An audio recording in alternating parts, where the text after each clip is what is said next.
మీరు YouTube open చేయగానే ఫీడ్స్‌లో videos ఆటోమేటిక్‌గా ప్లే అవుతున్నాయా? అయితే ఇలా వీడియోస్ ఆటోమేటిక్‌గా ప్లే అవ్వడం వల్ల మీ mobile data and mobile charging రెండూ కన్జ్యూమ్ అయిపోతున్నాయా? అయితే ఇప్పుడు నేను చెప్పబోయే ఈ చిన్న సెట్టింగ్ ద్వారా మీరు మీ మొబైల్ డేటా అండ్ ఛార్జింగ్ రెండిటిని సేవ్ చేసుకోవచ్చు. Let's get into the topic. ముందుగా యూట్యూబ్ ఓపెన్ చేయండి. ఓపెన్ చేసిన తర్వాత మనకి కింద ప్రొఫైల్ ఐకాన్ కనపడుతుంది కదా! దానిపైన క్లిక్ చేయండి. క్లిక్ చేసిన తర్వాత మనకి పైన సెట్టింగ్స్ అనే ఆప్షన్ చూపిస్తుంది. దానిపైన క్లిక్ చేయండి. ఇలా సెట్టింగ్స్‌లోకి వచ్చిన తర్వాత కింద మనకి వీడియో అండ్ ఆడియో ప్రిఫరెన్సెస్ చూపిస్తుంది కదా! దానిలో ప్లేబ్యాక్ అనే ఆప్షన్‌ని సెలెక్ట్ చేసుకోవాలి.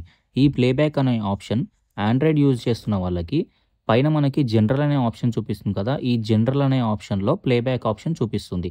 బట్ ఐఫోన్ యూజ్ చేస్తున్న వాళ్ళకి డైరెక్ట్‌గా సెట్టింగ్స్‌లోకి రాగానే స్క్రీన్ మీద మనకి ప్లేబ్యాక్ అనే ఆప్షన్ చూపిస్తుంది. ఈ ప్లేబ్యాక్ అనే ఆప్షన్‌ని సెలెక్ట్ చేసుకోవాలి. ఇలా మనం ప్లేబ్యాక్ ఆప్షన్ సెలెక్ట్ చేసుకున్న తర్వాత మనకి స్క్రీన్ మీద ప్లేబ్యాక్ ఇన్ ఫీడ్స్ అనే ఆప్షన్ చూపిస్తుంది కదా!